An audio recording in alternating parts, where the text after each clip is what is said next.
Okay, well, I'm gonna start and then hopefully we have some more people who are struggling with that traffic and will be here, but I'm gonna hand this around again. Most of you, I think, signed it without a problem. Make sure you always sign it in. I highlighted your name. If you weren't here, you can always just sign over it if that's incorrect.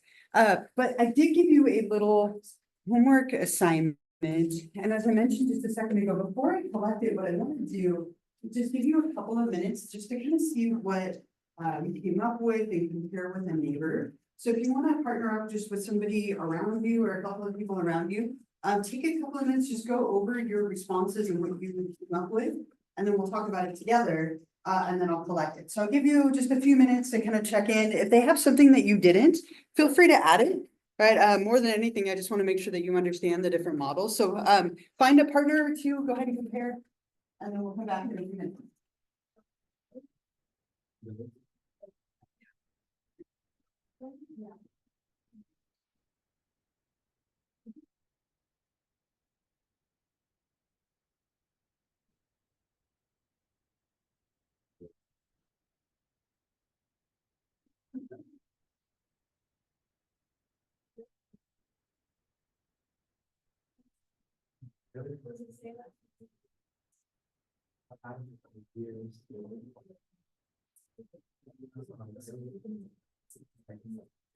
I'm so sorry.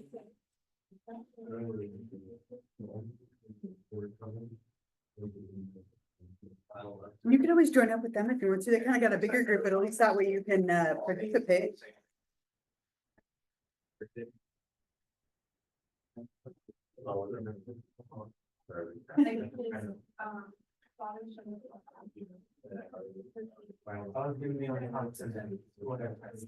You're stuck in that traffic. There was a train that,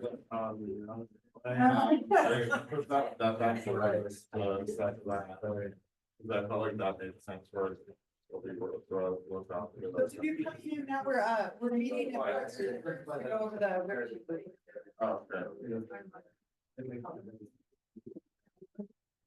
So for cognitive, yeah, that was a good group. Yeah, the whole idea behind that is like, you're expecting something. I kind of just said that he assumed that his behavior is some sort of. Well, so he just like a rush there. Sorry, because for the dopamine, that was like literally puts fight or flight response. So,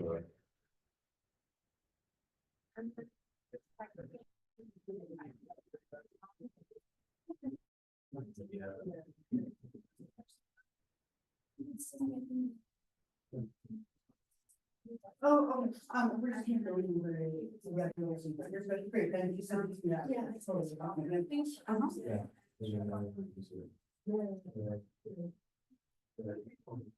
Yeah, the ground leader. So the best.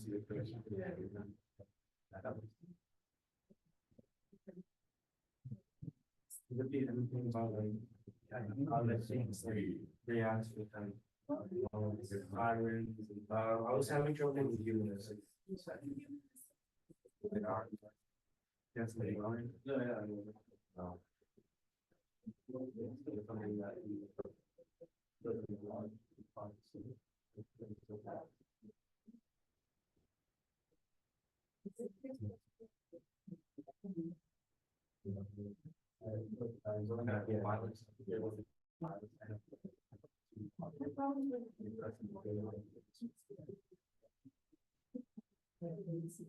yeah, for this one, it says in the Punisher plus the reinforcer, because like there was like two parts, let's say. Because of the crime that he's done, it was the Punisher, but then the reinforcer was the, what is it, yeah. That's a good version. Yeah. Okay, just like a couple more minutes. We'll talk about it together.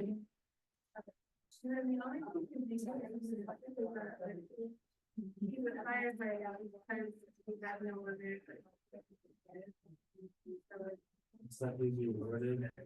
Teach you people. Recognition. Yeah, I don't know. That's proper. Oh, I'm more like a lot of that. Yeah. That's what I put it on. I don't know, but I think that is. Well, this model.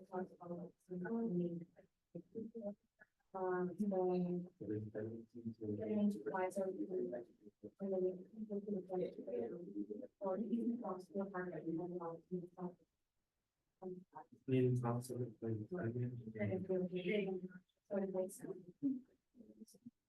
I feel like he does a lot.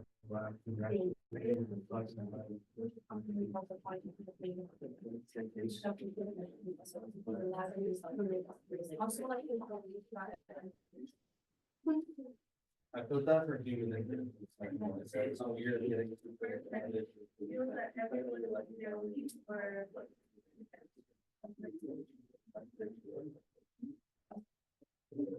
What about like, you know, I have like.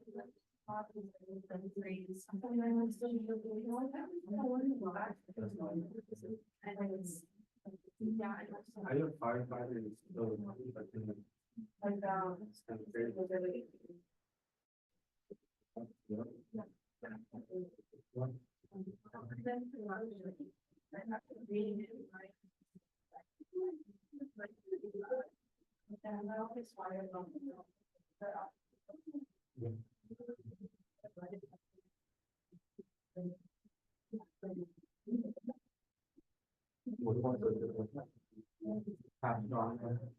Everything.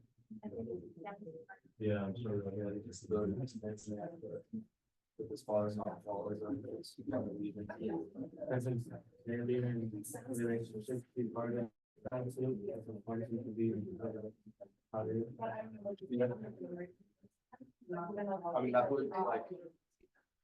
Go with like the other. Probably multiple things.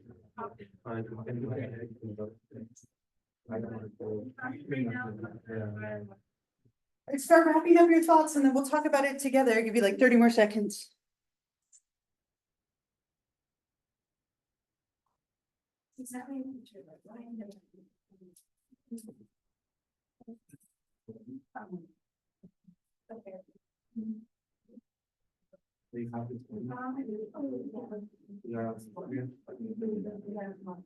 Red Instagram. Right. Then here. Oh, good. Excuse me.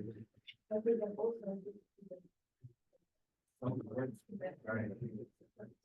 Actually, yeah, that's nice. All right, let's go over it together. I'm hearing some like little great bits around the room, but let's go over it together and then I'll collect it from you. And hopefully, I think there's a couple of these that are a little harder than others, but hopefully you were able to find a few things for each one. And did anyone have a moment where you're like, I know this is important, but I'm not sure where to put it?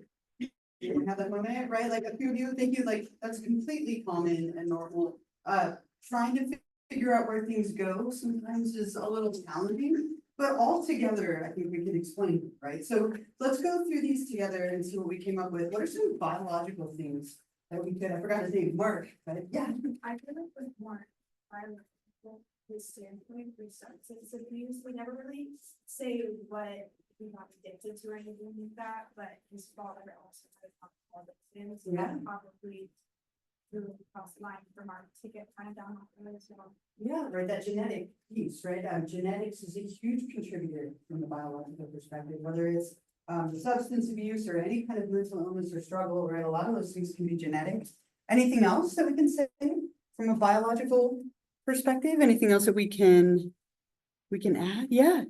So that the thrill-seeking behavior and substance abuse might be linked to dysregulation in his neurotransmitters, contributing to his need for high levels of stimulation. I love that, right? Right. That thrill-seeking behavior could indicate that there's some kind of deficiency, right? That he's not getting that rush that most of us get kind of naturally. And he has to seek it through thrill-seeking kind of stuff. And I love that. That's another really wonderful thought. Yeah. I put this, I'm not sure if I'm right, but, I explained his compulsive conduct might be due to imbalance in the nervous system, which is in charge of pressure. I feel like he want. Yeah. Okay. I love that. Yeah, he's looking I think the other time to do it, Yeah. Right, so trying to get some stimulation or that rush, like either one, they're both really applicable for him. Because you see him struggling with that, right? So he's trying to do it through outside ways, which aren't always the best ways to get that, like, stimulation of that kind of rush. Excellent, I love it. How about from a Freudian, like a psychodynamic or Freudian perspective, anything that we can kind of add there? What can we say? Yeah. Yeah. Yeah, I picture Freud being like way too excited about that, right? Like, ooh, mother left, right? Like, because that would be so Freudian, right?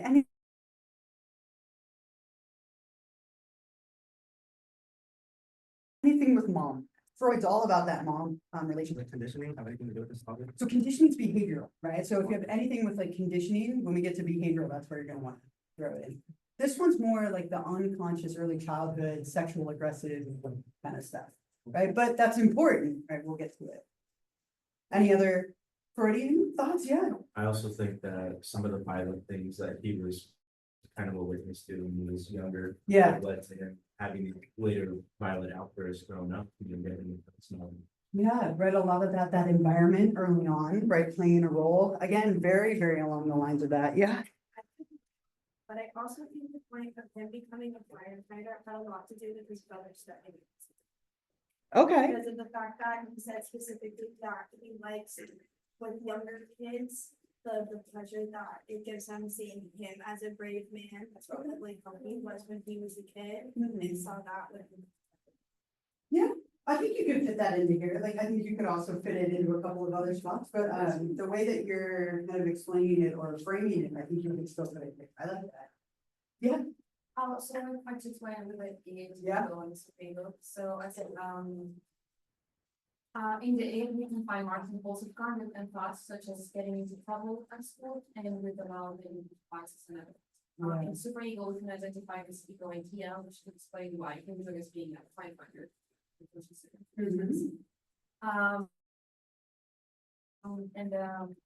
Went down. Ego.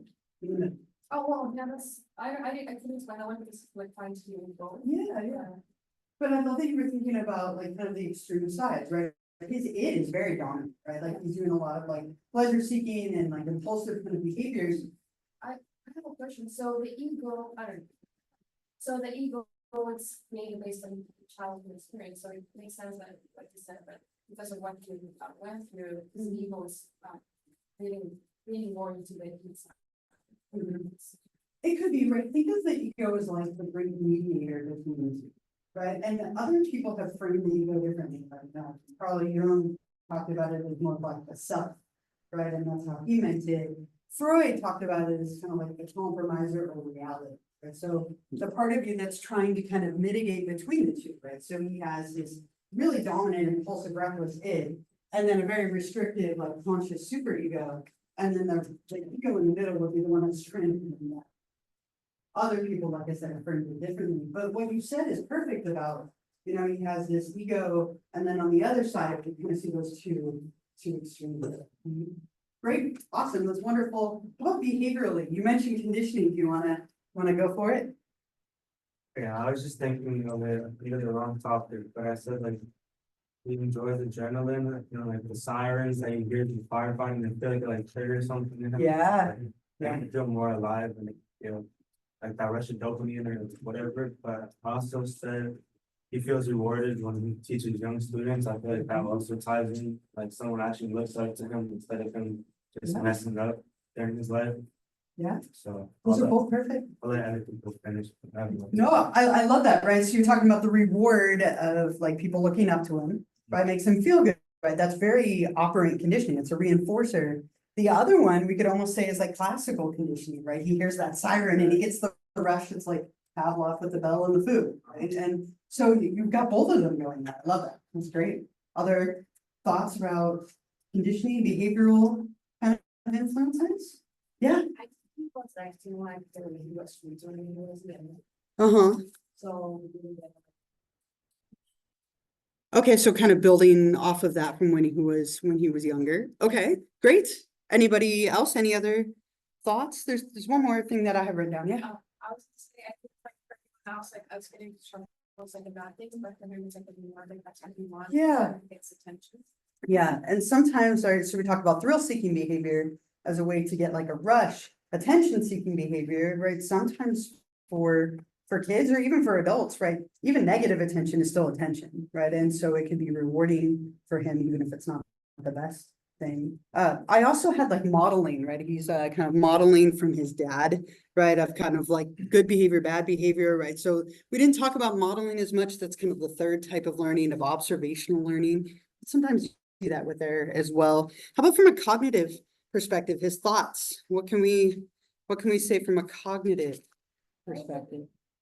Oh, it's a difficult one? Okay, yeah, let's see what we can come up with. I just like the way that he believes like we're gonna meet him. Yeah. I really feel like now that's like. Yeah. Yeah, I put that sentence in there, right? That people only let you down or leave you. It's a very black and white statement, and there's obviously a lot of other outcomes that can happen. But having that very like kind of negative black and white thinking pattern could be problematic for him. Anything else that we could say? Again, I think there's two of these. This one and the next one are probably the hardest, but anything else we can say from a cognitive perspective? That you have on? Can't see you all of a sudden. I stared into the light. I'm like, oh, where did I go? All right, nothing else cognitively? Yeah. Still like proper definition of cognitive. So cognitive has to do with like your thinking patterns. So let me go down to that slide here. Almost there. There we go. So we're looking at like your assumptions about the world, your thinking patterns, maybe like any kind of expectation that you might have. So like I wrote down, for example, like his thinking patterns with a black and white statement, having low self-esteem, very tied to his thoughts about himself, right? Could be another potential contributor. I don't think there's as much there for this one, but you can definitely talk about like those assumptions, the low self-esteem, thinking patterns. I said he feels alive while acting irrationally and causing morbidity. Okay. So is that false? No, I mean, and I think you can, depending on, That's just how he thinks. Like, that's how he's wired at. okay, right, and if you're framing it as like the way that he thinks, yeah, it would definitely go there. Anything with thinking is gonna go on that cognitive perspective, yeah. I don't describe that it's kind of like right here, the mark has negative thoughts about different life that really came to me bad choice. Yeah, Maybe like a recent paper in showing. yeah, it's perfect, right? You said he has negative thoughts that lead to X, right? And so those thoughts are shaping his behavior and assumptions. Perfect, right? Yeah, Can we take the social control like model and use that cognitive? Because I was thinking like, I think that we can explain why he keeps getting into fights and he probably considers this the only way of expressing his anger or his comfort with others, and so he just learn that from his fights. I don't know if you could both. yeah, I mean, I think you can honestly take any of these things that we're mentioning, and if you frame it or word it the right way, you're probably fitted anywhere, right? And so it's kind of the point in a way is that even though we tend to look at these separately, it's really all together combined swim. And so if you frame it the right way, you can put it in anything. That's true, that's not true. When you're like in therapy, you don't take only one mark. No, Try to see depending on the situation. there are some people who are purists, right? Like you might go to someone who is a cognitive therapist and all they care about are your thoughts. But it's not very common anymore. Most therapists kind of take everything into account and they adapt and you know, are flexible depending on what's going on and what's in front of them and what the person is dealing with. So it's very rare now that people are like one perspective and that's it. But it's pretty like they're eclectic is what we call it. How about from a humanistic perspective? Any thoughts there from a humanistic existentialist perspective? I would say this is the other one that's a little bit more challenging, but anything here? Yeah, I think so. So I said that he's probably grappling with living authentically because he is a responsible firefighter and he's also engaging in criminal and self-destructive behavior. Okay, right, I like that, right, and this thought, or this perspective, all about being like authentic and reaching your potential and those kind of things, right, so that fits there wonderfully. Anything else that we have there, yeah? It's like, right, but I feel like the fact that he goes and he like loves to be praised by like children or like other people for what he does. Yeah. Really, that's giving him a sense of like improvement. Yeah. Because like everything else, it seems like, okay, so like, he doesn't see how or there's no value, but then with this job, he gets that. He gets like grades. Yeah. Right, and existentialism is all about what gives you meaning and what fulfills you, right? And so from that perspective, the fact that he's finding meaning and fulfillment in it would very much connect to that. So that's perfect. I love it. How about the last one, sociocultural model? So from a cultural perspective, what could we say? What could we say here? Last one. Any thoughts from a sociocultural model? A couple of things here. Yeah. Who grew up in a poor home and had tricky situations. Yeah. Seems to be in the way with it. Yeah, right. Family dynamic would be a huge one in this perspective. Poverty, right? Another really big factor. Anything else that anyone wrote down from that perspective? Yeah. So I put that in there, right? I put that he was an African-American firefighter, right? And so his race could definitely play a role, right? Now, that could be very mixed as to what that is, but he grew up with like a socioeconomic status that was low. Expectations and stereotypes because of his race might play a role, right? And so that could definitely be a thing, like societal expectations based on his race. And maybe possible discrimination or prejudice because of it, which could have shaped his behavior. So all of that definitely influences it. I would say the family dynamic is a really big one here. We're looking at more than one person. So think about the relationships and culture and society. And again, if we take all of those things, we could explain, right? And so that's, again, as I mentioned a couple of times now, the takeaway of this is we're gonna look at them separately. But most of the time in psychology, the easy answer is it's a combination of everything that led to X, right?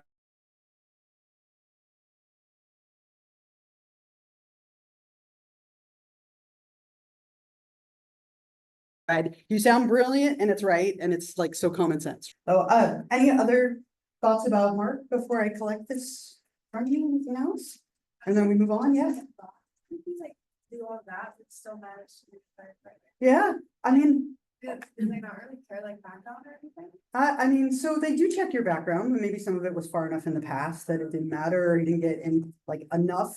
I mean, some of the things that happened to him were definitely like criminal, right? But it's not always enough. It depends. It depends, yeah. Pretty sure it's like he got away with a bunch of bad. Yeah, stuff, yeah, So that would help, he right? just like slipped or something. It's like my daughter at school. She got in trouble last week, but no one saw it. And I was like, you got away with murder, kid. Like, you are lucky, right? She was defending one of her friends and like went up and like literally put her hands around this girl's neck. I was like, what are you doing? But nobody saw it. And so she didn't get pulled into the principal or anything. Like, she got away with murder, right? Just like he did. So, okay. I didn't need to share that with you, but I did anyway. So if you want to go ahead and pass those up, we will move forward. Let's say too, you don't hear, no, you don't speak, like. Yeah, right? Okay.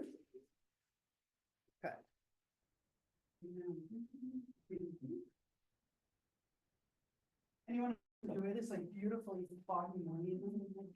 It's supposed to be like 90 later, but it was so pretty this morning.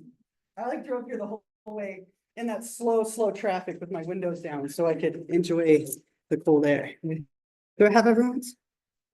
Okay, so we're gonna move on to chapter 3 for the rest of today and then into next time. This is the last chapter of setting the stage, kind of the last piece before we get to the disorders, which are coming in chapter 4, starting with anxiety. So here what we're gonna do, right, we've looked at kind of how we viewed abnormality, what is abnormal. We've talked about all these different models of how we could explain behavior. Now we have to bring in the element of assessment. How do we decide what disorder somebody has? What are some of the ways that we can assess someone to arrive at a diagnosis so then we know how to treat them, right? And that's what we'll focus on here. There's a lot of different methods of assessment, so we'll take a look at that. An assessment is just collecting information so that we can understand something better. You will take 3 assessments in here, right? 3 exams where I'm collecting information about how well you understand the information in here to give you a grade, right? That's an assessment in this class, right? An assessment for clinical purposes, a clinical assessment is trying to determine like, what are the things going on in someone's life? What are their symptoms? What are their behaviors? What do all those behaviors add up to reflect? Which would be like a diagnosis, for example. And that's going to also help us then to guide treatment. If I collect a bunch of information about someone, whether that's verbally or through a variety of methods we'll talk about, now I can diagnose you, and then we can work with what we've diagnosed. And so what we'll look at in this chapter are what are all the different ways we can clinically assess someone to arrive at a diagnosis.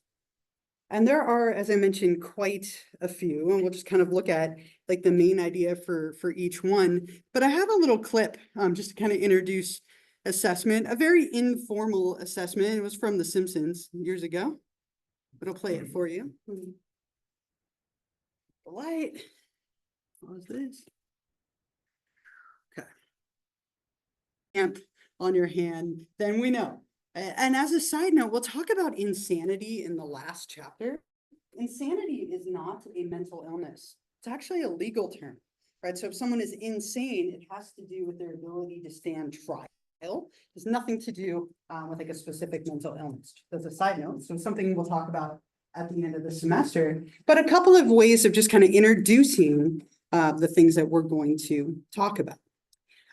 One more side note before we talk about the actual assessment tools is in order for a test to be good, an assessment, whether it is an ink blot, a questionnaire, an exam in a class, whatever it might be, an interview, it has to have these three things.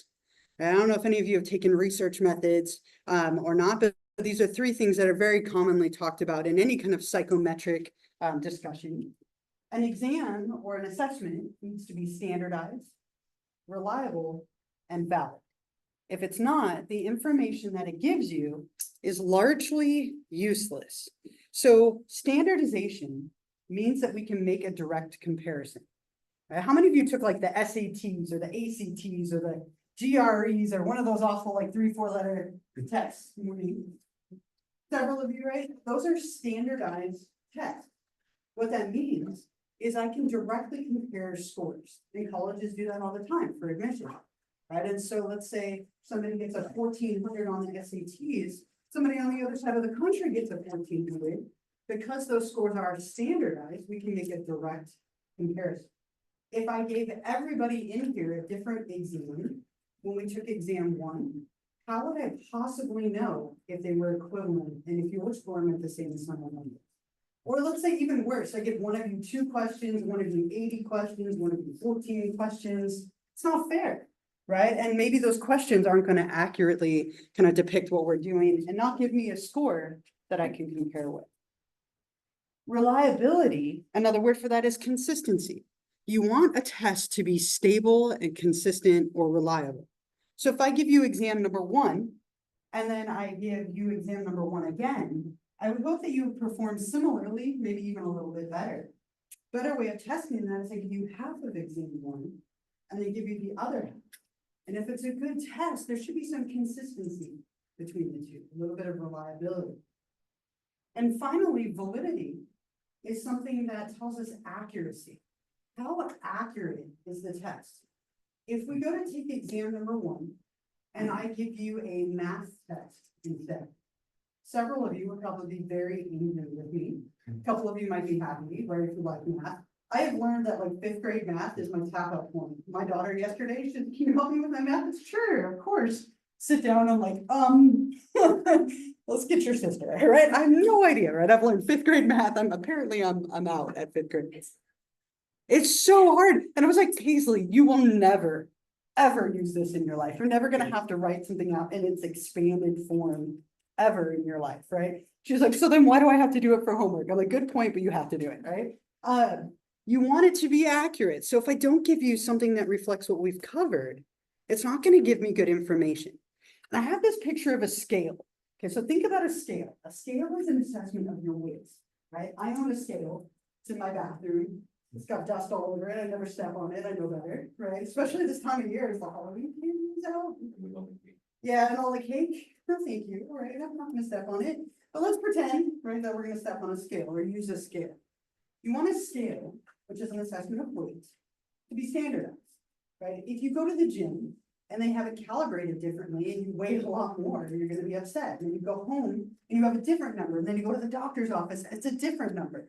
How are you supposed to compare those numbers? But it's probably somewhere in between, but that's not very accurate information. You also want it to be reliable, right? If you step on a scale today and it says 200 pounds, and then tomorrow 205, and then the next day 180, right? Like it's so all over the place. It's not consistent. So it's probably not all that like correct. You can have a little bit of variety depending on what you eat, right? So maybe it's 200 and then it's 199 and then 201, and it's kind of like back and forth between a few pounds. That's okay. But if it's wildly different, it's probably not good information. It's probably not going to be correct. And you want it to be accurate. If you step on the scale and it says 200 and you weigh 250, right? That number might seem nice, but it doesn't help you. And so you want a test or an assessment or whatever it might be to be standardized, reliable, and valid in order to be useful. And just as kind of for fun, I have a little test that I'm going to give you, and it's a bad test. I'm going to tell you that now. It's really informal, it's really quick, and it's bad, right? And we're going to talk about why it's bad. And it's the Oreo personality test. So to help you, I know it's early, but I brought Oreos, right?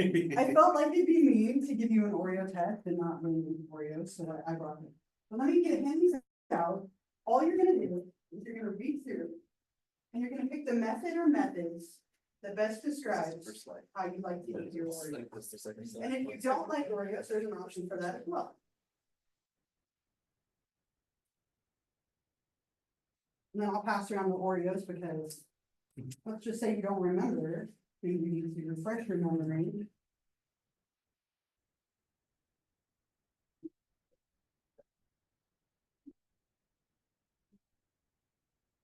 Okay, so pretty quick again, you're just gonna read through and select the method or methods that best describes how you.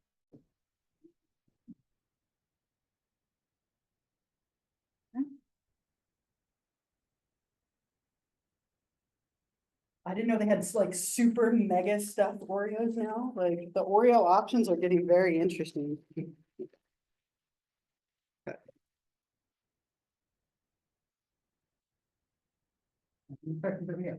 you don't want any, that's fine, but I'm gonna pass them on. Would it be them different ways? You can pick more than one. I'll give you just a minute to read through and select.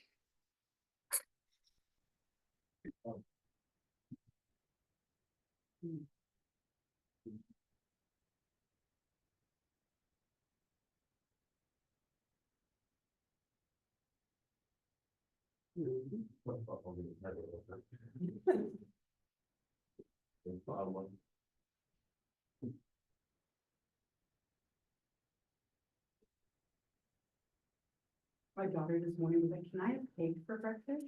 I was like, "It's really early for cake." And she's like, "Well, how's it different than a cinnamon roll or a donut?" Or a donut. And I was like, okay. So it's not too early for Oreos is my point, right? I suppose it's basically bread. So not really, but. All right, did everyone pick their answer? Everyone good? Got your choice? Okay, so I'm gonna read you the results of this personality test. I'll warn you now, they're offensive, but they're funny, right? Funny and slightly offensive. And what I want you to be thinking about as we're talking about this is how can it connect to this, right? Like, how is it lacking these three things? Or maybe having some of these three things, okay? But for now, let's get your results. This is the important part, right? What does your selection or selections mean? Okay, so the whole thing all at once. Anyone pick that one? Couple people? Okay. This means that you like to consume your life with abandon. You're fun to be with, exciting, carefree, and have a hint of recklessness. You're also totally irresponsible, and no one should trust you with their children. Right? Again, I told you not to be offensive, right? Okay, one bite at a time. You want one bite at a time? Lots of people, okay? You are lucky to be one of the 5.4 billion other people who like to eat their Oreos this very same way. Just like them, you lack imagination. But that's okay, don't worry, you're completely normal. All right, Number 3, slow and methodical nibbles, examining the results afterward. Nobody ever wants to own up to that one, no? Okay, I like that, thank you. Or is that a question? No, okay. You follow the rules, you're tidy and orderly. You're also very meticulous in every detail with every little thing that you do, to the point of being anal retentive and irritating to others. Stay out of the fast lane if you're only gonna go the speed limit. Okay. All right, number 4, feverous nibbles. I picture a squirrel, right? I don't know what else to picture on that one. Feverous nibbles, just in case that's you. Okay, your boss likes you because you get your work done quickly. You always have a million things to do, but never enough time to do them. Mental breakdowns due to running your family. Right. Okay, number 5, this one, dunked in some kind of liquid. Anyone with this one? It's one of my methods, right, as well. Everyone likes you because you're always upbeat. You like to sugarcoat your unpleasant experiences and rationalize the bad situations into good ones. You're in total denial about the shambles you call a life. Right? Now you know, right? Now you know. Okay. All right. It's not wrong. All right. Number 6, twisted apart the inside and then the cookie. It's probably my other one. Okay. You're good at business.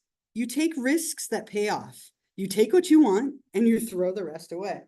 Oh, I'm sorry, wrong one. You have a highly curious nature. Forget what I just said. Remove. Highly curious nature. You take pleasure in breaking things apart to find out how they work. So when you can't put them back together again, you destroy all evidence of your activities. You're a compulsive liar and exhibit deviant, if not criminal behavior. I'm not a liar. Nailed it? No, right, should I believe you? No, I'm just kidding. All right, so now the next one, twisted apart the inside and then you toss the cookie. Number 7. What? Don't eat the cookie. You're good at business, you take risks that pay off. Okay, so you take what you want and you throw the rest away. You're greedy, selfish, mean, and lack feelings for others. Yeah. You should be ashamed of yourself, Yeah, but that's okay, you got yours. my dad does that one. I like that's my dad to a T. Okay, number 8, just the cookie and not the inside. Anybody? One or two? Okay, you enjoy pain.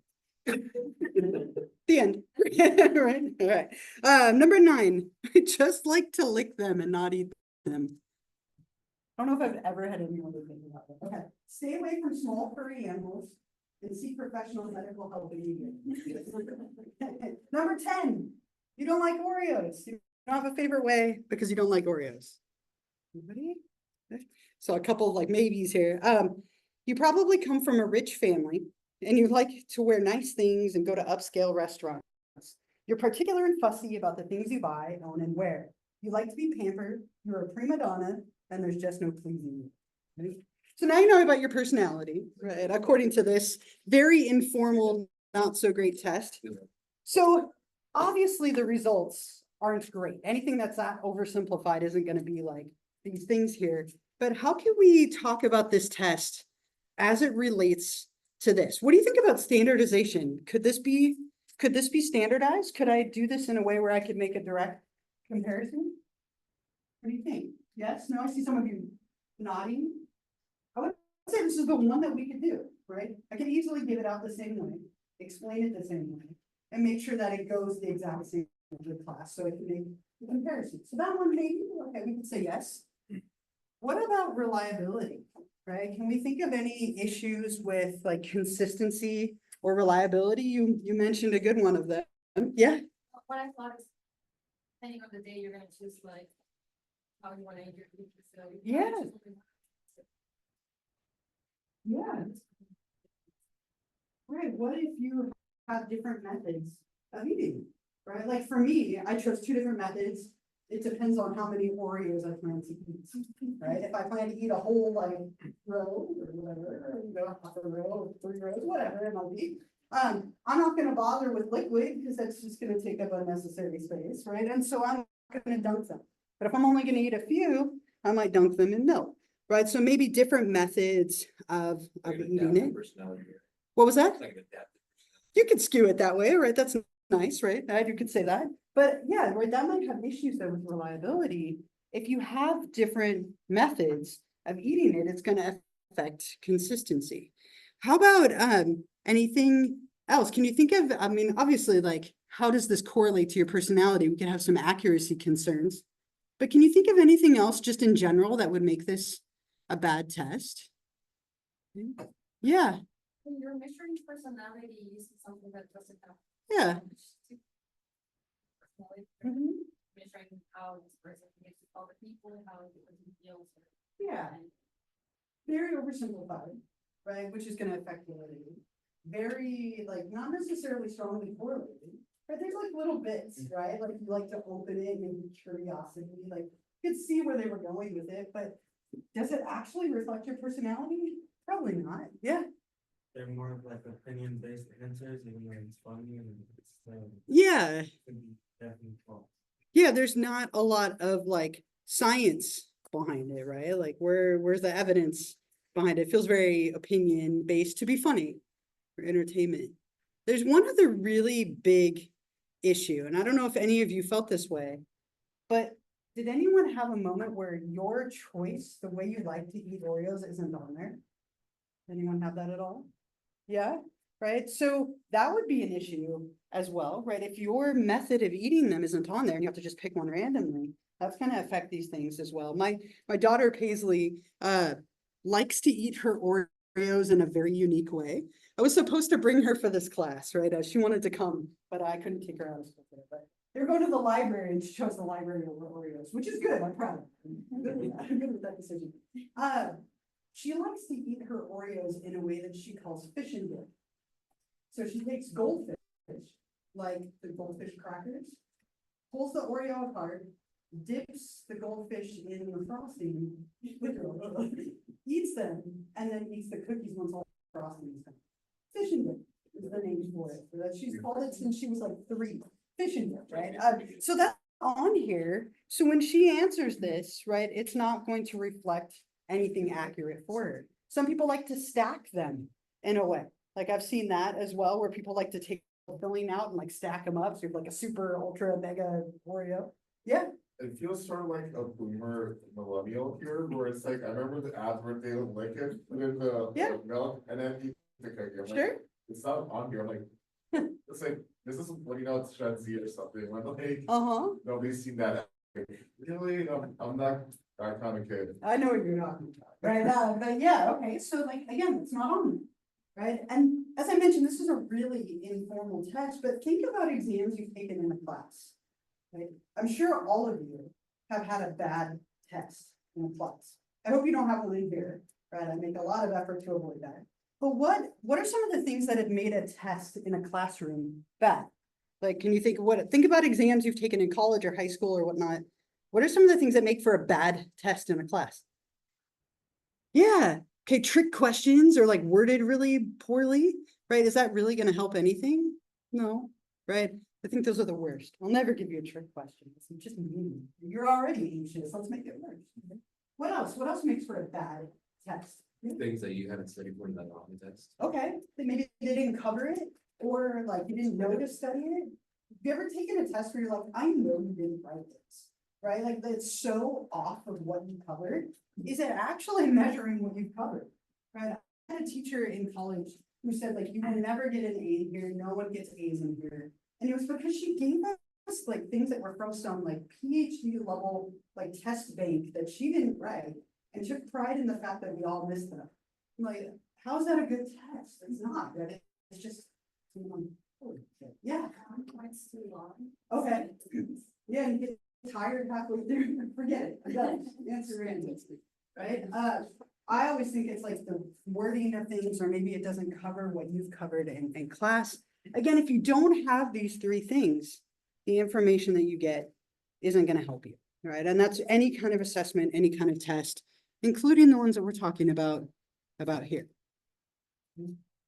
So let's look at some of the different types of assessments that we can do.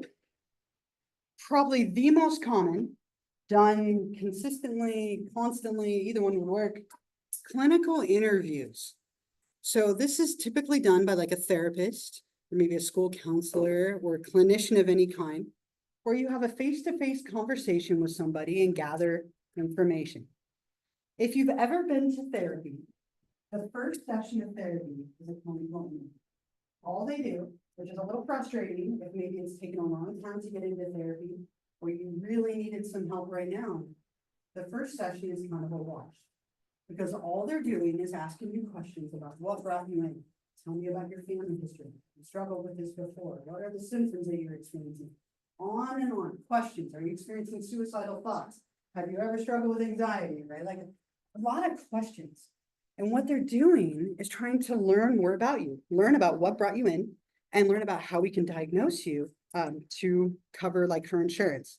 Always have to have a diagnosis for insurance purposes, as a side note. Very common in a clinical interview, that not only are they asking you questions, but they're observing you. How do you present yourself? Do you look like you've showered? Do you take care of yourself? Are you like well kempt? Are you messy? Right? All of those little nonverbal things are also being weighed. Not uncommon to also slip in what's called a mental status exam. So sometimes we like to make sure that somebody is in contact with reality. Can you tell me who the president of the United States is right now? Can you tell me what date it is? Right, and so let's say you ask somebody the date. I had to just look because I didn't know. But I'm like, it's toward the end of August. That's kind of where my awareness was. And that's okay if you're close, right? So let's say I'm like, oh, it's the end of August, like 20 something. I wouldn't worry about that. But what if somebody was like April 3rd, right? That would worry me. Or what year is it? And they say 1984, right? I don't give you like something that's really off. That's going to be an indicator that maybe somebody is not in contact with reality. So asking them little questions like that can give you a good indication as to somebody's level of function. So this is probably the most common of all of them, right? Asking people questions, typically as part of like therapy or an intake. In an intake situation, they're just gathering information to figure out like what's going on, right? And we do that through a clinical interview. These aren't always done, but they can be really helpful if we think that it's relevant. Let's say that somebody is struggling with depression or anxiety or schizophrenia. Right? What if we believe that maybe there's something medically going on that might be contributing? So if we believe that there might be a medical or biological factor, or thinking of that model, that biological model, it's possible that we might do some kind of psychophysiological or neurological test to rule things out.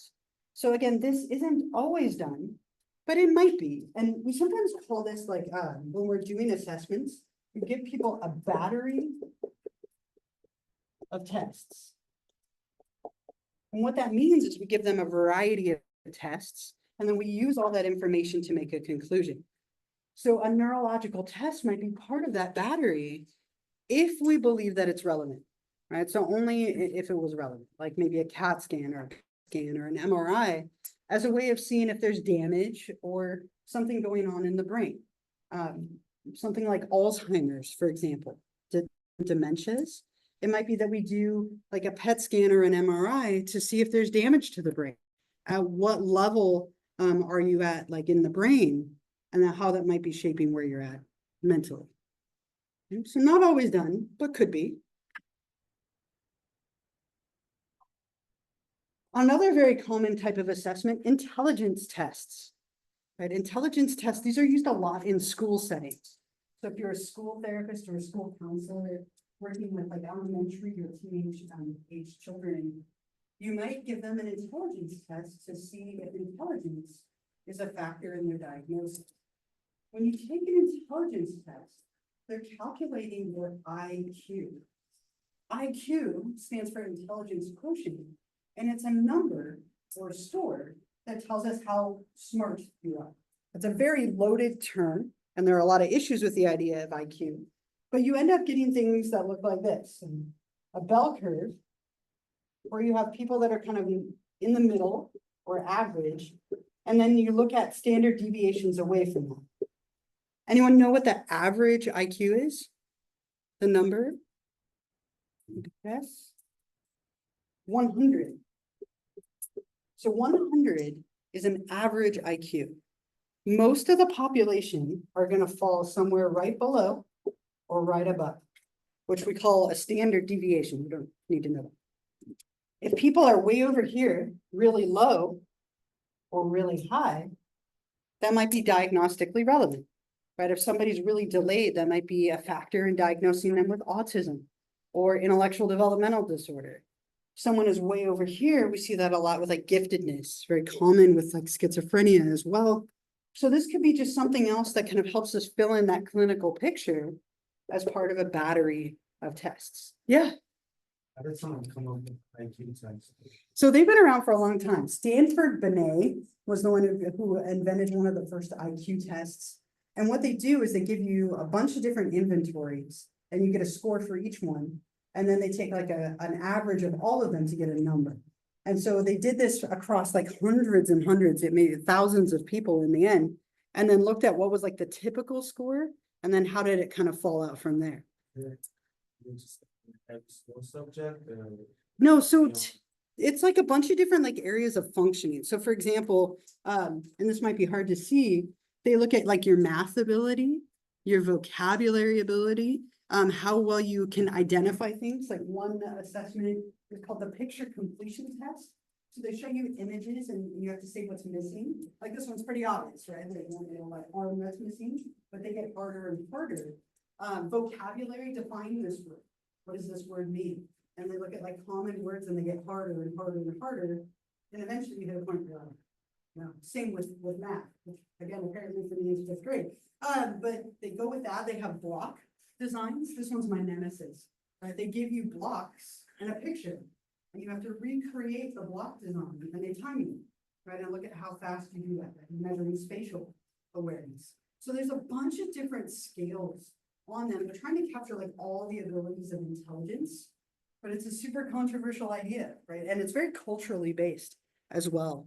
But these are all scales on a test called the Wechsler Adult Intelligence Scale. The most commonly used intelligence test, it's abbreviated as the WAIS. The R stands for revised. And it comes in this little briefcase. It takes hours to complete. It's administered by a psychiatrist or a psychologist with training. And when you're done doing this test, like there's those blocks, those little awful blocks. I hate those things. I'm not very spatially talented, everyone. Once you're done, they give you a number. And that number, again, if it's extreme, in either direction is diagnostically relevant. Anyone remember taking this or know that you've taken it? At some point, it's very commonly administered. I think I've taken it 3 times over my lifespan. Yeah, maybe. So it takes hours to complete, but this could be something that's helpful, right? It gives us information. So I have an intelligence test for you, just for fun. It's nothing formal, but it's better than the Oreo test, right? Not that that's a high bar or anything. But I'm going to give this to you. Don't start it yet. Let me hand it out, and then I'll tell you what to do, and then you can start. Now, I want you to work on this on your own. Don't look it up. It's just for fun. And don't worry, it doesn't really tell you that much about it. But we could look at this as an example.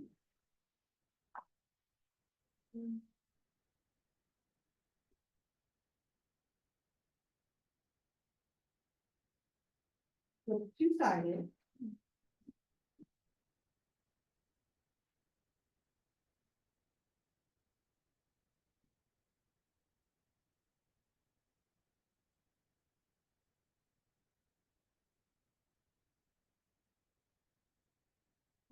All right, so on this little test, and it's two-sided, there are 34 questions in total. What you're gonna do is you're gonna fill in the blank. I'm not collecting this, it's just for fun. So number 1, 24 H in a D. You're figuring out what H in a D stands for. Anyone know what it is? 24 hours in a day. Okay, so you have one answer already, great, you're welcome. So you're figuring out what they stand for. I'm gonna give you 7 minutes.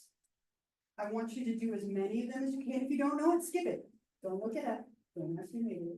Just do your best. I'll go through these. And again, if you don't know it, skip it and come back to it. We give it about 7 minutes.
About 3.5 more minutes. Again, get as many as you can.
About 2 minutes.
Okay, 1 more minute, 1 more minute.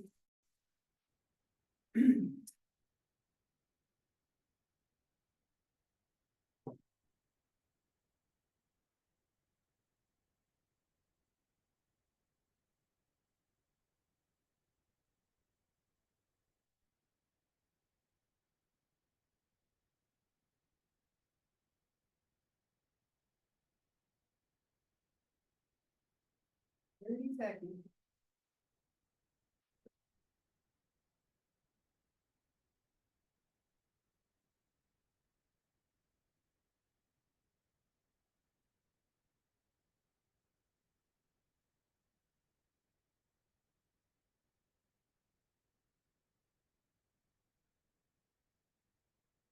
All right, wrap up whatever one you're on, and then we'll go through it. We'll go through it together. Easy, hard, so. Right. There's some issues with this, which we can talk about, but let's go through and get the answers. If you're close, give yourself credit. If you know it, go ahead and say it right when we're there. So we have number 1. How about number 2? What's number 2? Anyone know? Letters of the alphabet. Like that. Number 3. Days of the week. 4. I heard it. Wonders of the world. Wonders of the world. Nice job. Wow. Right? 7 wonders of the world. Number 5. I think it's signs of the zodiac. Got it. Signs of the zodiac. Nice job. Number 6. Books of the Bible. Nice job. Number 7. Cards in a pack without jokers. Oh. Right? It's so obvious once you hear it, but it's so random before that. Right? Okay. Number 13. Oh, no, I'm sorry. Number 8. 13. Stripes in the US flag. Number 9. 18 holes on the golf. Perfect. Holes on a golf course. Good job. Number 10, my personal favorite. You know, flavors like basketball. Yes, right. I love it. You know, you know. If you know, you know. All right. Number 11. Who's on my foot? Oh my, I knew it. Number 12.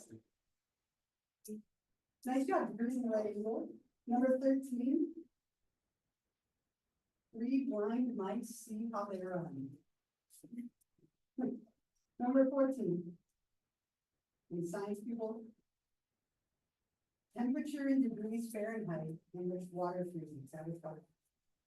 I knew what was that, but I just didn't know how to work. Sure, sure.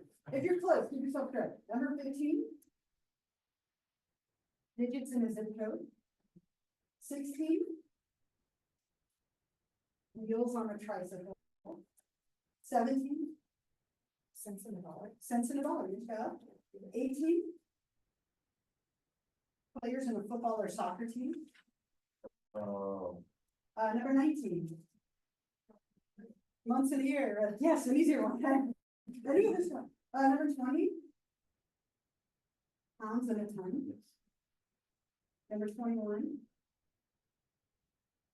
Tentacles on an octopus. 22. Yes, 29 days in February and a leap year, nice. Number 23. Innings in a baseball game. As long as it doesn't go into. Number 24. Days in a year, nice. 25. Any bakers in here? Oh. Yeah. Loaves in a baker's dozen. 26. Weeks in a year, nice job. 27. Lives of a cat. I wish that were true. I have 5 cats. I wouldn't mind if they all lived like me. Well, I wouldn't mind if 4 of them. One's very misbehaved. That one can only have one life. 28. Minutes in an hour. Nice job. 29. Science people. Pairs of chromosomes in the human body. Number 30. Squares on a chessboard. 31. Planets in the solar system. This one I've never had anybody put number 32. 32? Yeah. No, I was gonna mention 31. I was like, wait a minute, there's 9. Right, yeah. So it was 8 and then it was 9, and then it was 8, and it was 9, right? Planets in the solar system. 32 is balls to and over in cricket. No cricket players in there. Not a big thing in our country, like cricket. 33. Years in a millennia. Perfect. Years in a millennia or millennium. And number 34. 1 day at a time. Okay, add up how many you got correct. And if you were close, again, give yourself credit.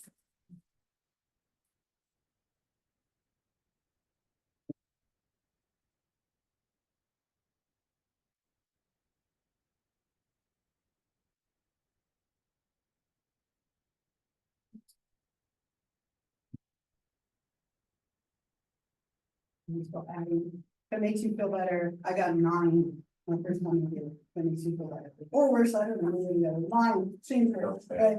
How many of you got at least 6 by showing hands? And we get more than 11? Ooh, okay, how many did you get? 14. 14. 12. 16. 16. Oh my, nice. All right, so no geniuses in here, sadly, but we do have some somewhat intelligent people, right? And intelligent people. Again, just for fun, but why might not well, let's go back here. Why might this not be the best test of intelligence? Can you think of why this might not be great? Based on different experience, everybody knows different things. Yeah, okay. So based on different experience, you're gonna know different things. What else? What else about this? There's like a couple of things we can think of, yeah. Just, if you memorize in life, it's not, you're reading more. Okay, so maybe it's like random facts, but not necessarily your ability to learn. Right? Anybody else? You think anything else? Yeah. Yeah. There's some like cultural stuff, you know, like cricket isn't a big thing. If you didn't grow up in a family, you don't eat a lot of ice cream, like I'm basketball and stuff. I always know that one, but that one. And there's not 31 players, by the way. We went the other day and they only had like 26. They must have been in the back, but yeah. I'll say some people's minds don't work and that's right away and they'll Yeah. feel like puzzles or whatever, like something different. Yeah, this is one very specific type of like intelligence or thinking, right? Like if your mind doesn't do like little acronyms this way, you might have really struggled, and that might have nothing to do with your intelligence. Could definitely standardize this. Standardization is kind of the easiest one to address. I could give it the same way, give you the same amount of time, same everything, which would allow me to compare. Reliability, if I gave you this again right now, I would hope that you got most of them correct, right? Because you would know the answer.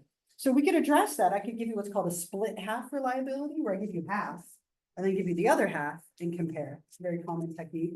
But there's some consistency issues. And does this really represent the whole broad realm that is intelligence?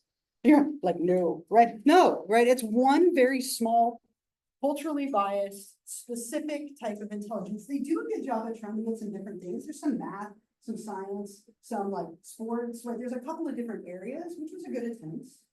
But it's definitely not a good, reliable, valid, like, this could never be used as your standalone measure of your intelligence to get an IQ and all that kind of stuff. So again, you can hold on to this. It's more just for fun, but we do use real intelligence tests as a way to assess someone's intellectual ability, which can be very valuable information, especially if they're very low or high, as we mentioned. So what we'll do next time, we'll talk about observations, very common technique.